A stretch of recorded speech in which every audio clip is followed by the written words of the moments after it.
100% दिल्ली कूच के बाद हल ही निकलेगा। दिल्ली वालों के पास में रहा हूँ, दिल्ली जब कूच होता है ना तो वो बहुत परेशान हो जाता है। मैंने उनको देखा है परेशान।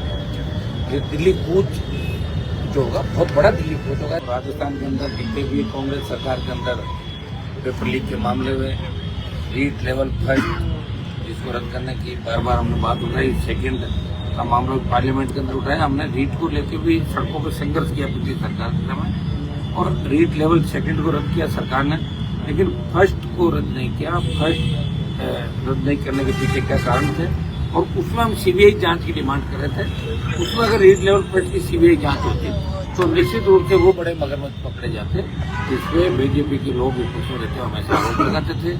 ईडी की रेड जरूर हुई थी, कुछ कोचिंग संस्थानों को पूछताछ के लिए भी बुलाया, लेकिन दुर्भाग्य इस बात का है कि बड़े मगरमच्छ अभी तक नहीं पकड़े गए जिनका इंतजार है। आरपीएससी के मेंबर को जिनको पकड़ा कटारा को तो बर्खास्त नहीं किया, चेयरमैन नए जरूर बनाए, लेकिन बाकी मेंबर वही हैं, वही पूरा स्टाफ है आरपीएससी का।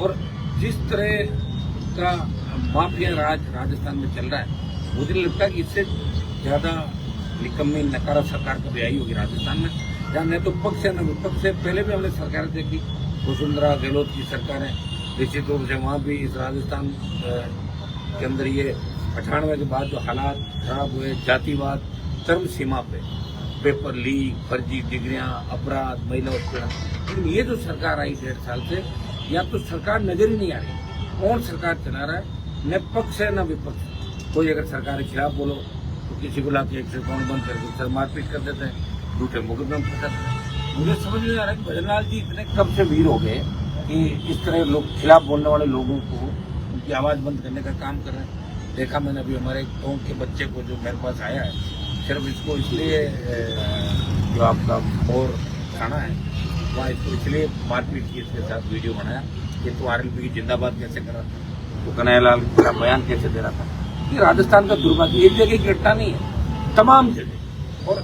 जितने चोर मंत्री सरकार के अंदर, उन चोरों के खिलाफ जैसे ही नारे लगते हैं चोर चोर चोर, तो उनको जलन होती है। वो पुलिस का फिर कहीं कहीं दुरुपयोग करता है। मुझे नहीं लगता कुछ जांच का सिस्टम भी होगा।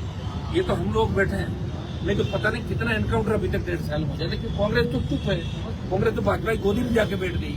कांग्रेस के लोग तो रात के अंदर में भजनलाल से मिलते हैं। आप देखा नहीं, कांग्रेस के लोग सिर्फ बयान भी रहे, ट्विटर पे, फेसबुक पे, सोशल टाइम पर, सड़क पे कांग्रेस आपको नजर नहीं आएगी।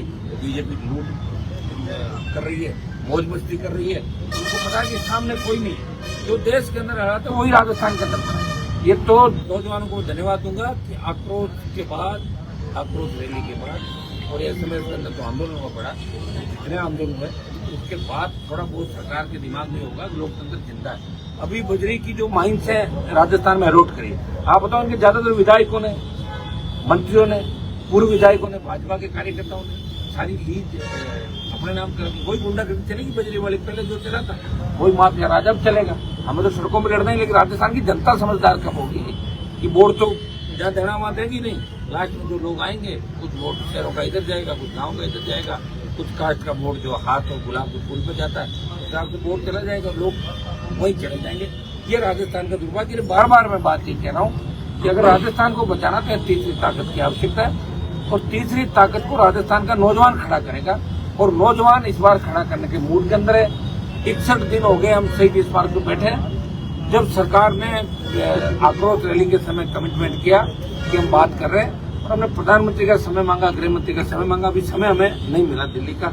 अब क्यों नहीं मिला, ना भी नहीं आई, हाँ भी नहीं आई, आखिर क्या कारण है, वेट कर रहे हैं। लग रहा है दिल्ली कूच भी हमें करना ही पड़ेगा, क्योंकि जब लगता है कि चारों तरफ लड़ने वाले लगते हैं देश के अंदर सब अपने अपने स्टेट की लड़ाई लड़ रहे हैं, तो किसी न किसी को देश की लड़ाई भी लड़नी पड़ेगी। अग्नि भी और अन्य राजस्थान के मुद्दों को लेकर हम दिल्ली कूच की तैयारी भी कर रहे हैं। एक बार हम इंतजार कर रहे हैं कि हमें कहीं से इस एसआई भर्ती और आरपीसी पुनर्गठन को लेकर भंग करने को लेकर आंदोलन हम कर रहे हैं, इसका कोई न कोई रास्ता निकले।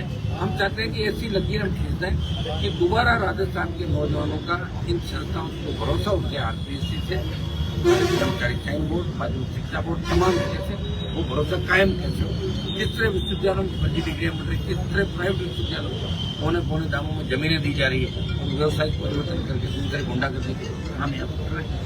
जयपुर और आसपास के पूरे इलाके गहलोत, वसुंधरा और भजनलाल, एक भी जमीन इन्होंने खाली नहीं छोड़ी। अगर कोई बच गई तो हेलीकॉप्टर से दौरे करके देख लिया कोई खाली जमीन तो नहीं है, उसका पीछा करो, उसको कराओ, अपने रिश्तेदारों को भेज के पौने पौने दामों में लेकर उसका खनमत उसको बेचो, बड़ी करो। ये 90 का घोटाला वसुंधरा जी का टाइम चालू हुआ, गहलोत ने पर्दा डाला, फिर वसुंधरा आई, फिर कपड़े घोटाले हुए, भजनलाल जी आ गए, ये सब के गुरु घंटाल निकले 1.5 साल के अंदर। इन्होंने कुछ भी नहीं किया क्योंकि इनको आता ही नहीं है कुछ तो वो करेगा जिसको कुछ आता हो। इनको तो कुछ भी नहीं आता, इनको तो लोग चलाते हैं। ये आज भी जो लिस्ट आई लंबी चौड़ी, ये इनसे थोड़ी निकली, इनको तो पूरे डिपार्टमेंट का नाम भी पता नहीं होगा। आप पूछ लो एक एक डिपार्टमेंट कौन तक क्या होता है, तो मुझे नहीं लगता कि पता पाएंगे। इनका काम ही रहा, पहली बार विधायक बने, सीएम बन गए, इतना बड़ा पद इनको दिया, कैसे पचारे हुए तो आदमी सरपंच बन जाता है, एकदम से प्रधान बन जाता, वो भी टेबलेट खानी चालू कर देता, और एक व्यक्ति मुख्यमंत्री बन गया, पार्टी कार्यालय में काम करते थे, कैसे प्रचार होंगे इसको? ये तो वही जाना है। लेकिन बीजेपी दिल्ली ये चाहती है कि मरने को राजस्थान को पड़ा, राजस्थान 25 सीटें आएगी, 27 में देख लें क्या करना। कोई छोटो जैसा भजनलाल, एक जगह मोहनलाल, एक जगह तीसरा लाल, इस तरह करके पूरे देश का बंटा धार कर दिया। और कांग्रेस भारतीय जनता पार्टी में बैठी है, अपने जीजाजी रॉबर्ट वाड्रा जेल नहीं जाए, यही कांग्रेस पार्टी को चिंता, इसमें बेचारे लगे हुए। और अब बीजेपी के नेताओं के घरों को आगे धोख लगाते हो कांग्रेसी को। कौन पूछता है? मैं कह रहा हूँ यहाँ पूछ कौन रहा है किसी को? हालत देख लो ना, मंत्रियों की औकात क्या राजस्थान के अंदर।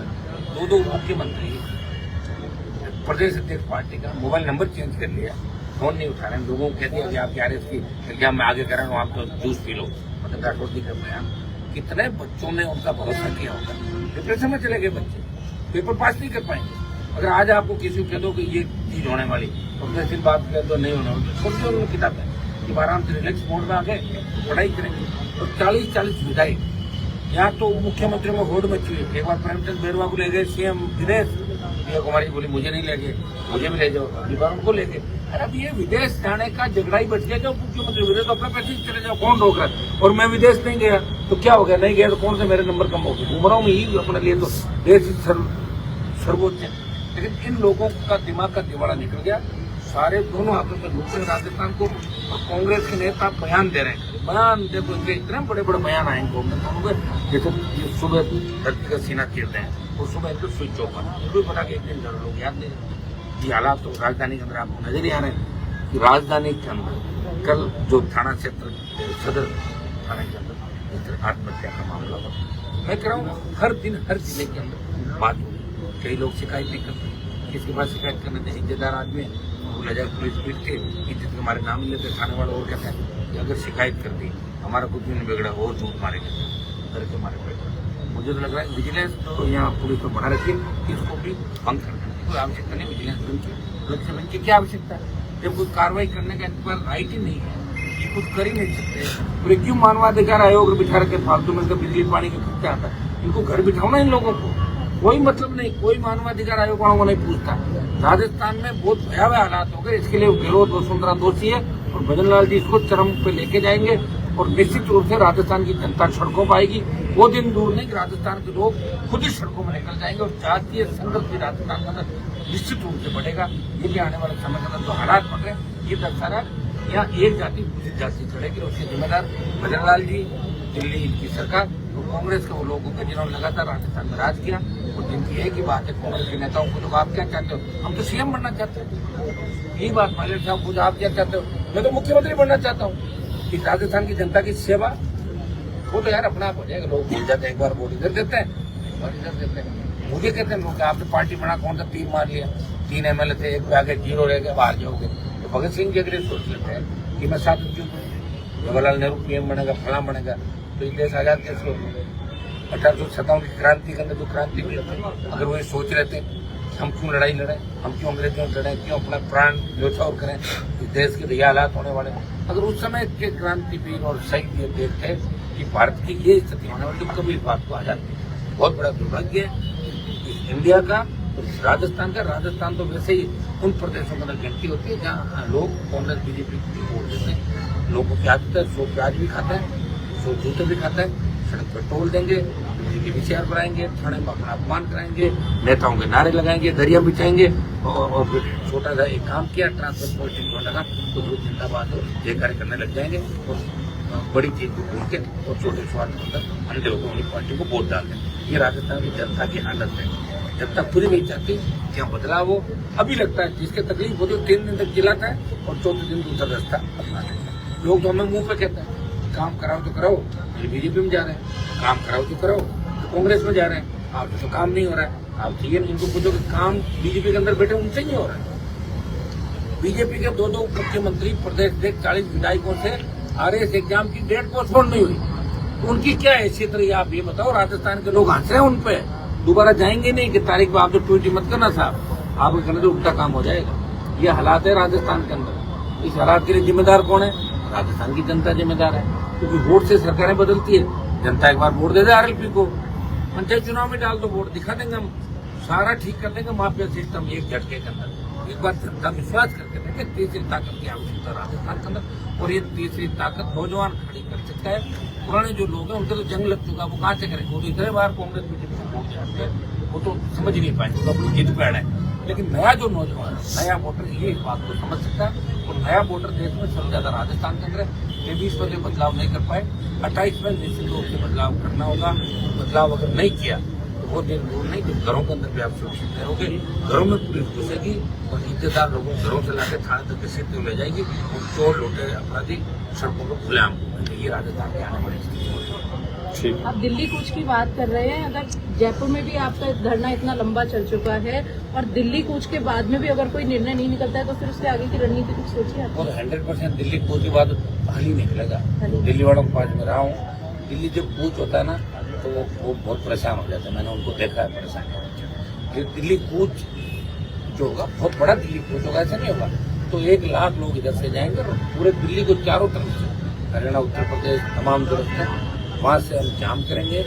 और अग्निवीर का मुद्दा भी इसके अंदर हमारा शामिल होगा। देश के जवान के लिए भी राजस्थान नेतृत्व करेगा और सेना का सम्मान भी होगा कि उसमें वोट भी हम देंगे। तो इतना लंबा इंतजार क्यों दिल्ली कूच का? दिल्ली कूच के लिए लंबा इंतजार तो कर लेते थोड़ा देर। दिल्ली का कूच भी तो बड़ा ना, आज तक राजस्थान से किसी ने दिल्ली कूच किया ही नहीं। मैंने किया था शाजापुर बॉर्डर को जाम, तो मुझे तो कूच करना है, मेरा रिकॉर्ड तो कोई बड़ा नहीं रहता, आराम से कर लो, मुझे कौन रोक रहा है? थोड़ा रुक जाते हैं, 2-5 दिन नया रिकॉर्ड जैसा भी नहीं, रिकॉर्ड नहीं। दिल्ली कूच ऐसा होना चाहिए कि उस कूच के बाद अगला सवाल आपका कि फिर क्या करोगे, तो फिर वाली स्थिति में हो, इसी हिसाब का दिल्ली कूच। ठीक है।